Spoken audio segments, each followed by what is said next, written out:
اذا ودوا على السعوديه يعني الخضار راح ترتفع جميع الخضار، لانه هاي البندوره عندنا الساعه كل نص بليره ب 70 قرش كل بندوره. طيب اذا كمان ودوا على السعوديه بتصير كل بندوره بليره، اذا على مستوى كل بطاطا ب 60 قرش، كل باذنجان بنص ليره، وين المواطن بده ياكله؟ وين بده يشرب المواطن؟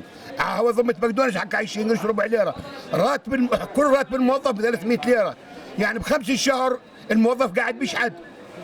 ما بصير هذا العمل اللي بيقوم به، لازم في زيادات اذا بدهم يرفعوا اسعار يرفعوا الموظفين رواتبهم.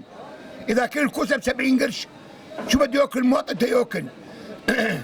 شو بده يعني شو يعني وضع اي شغله يعني.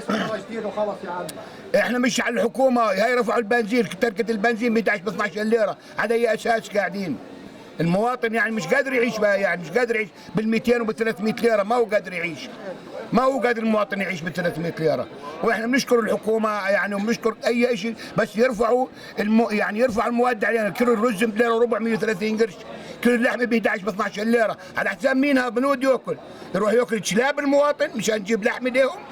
ما هو ماكلين لهم العالم. انا بطلب من الحكومه، بطلب من سياده الرئيس سمير رفاعي ينزل اسعار كيلو السكر ب 80 قرش. الله اكبر، وين صارت يا زلمه هاي؟ وين صار ب 80 قرش؟ شو هذا؟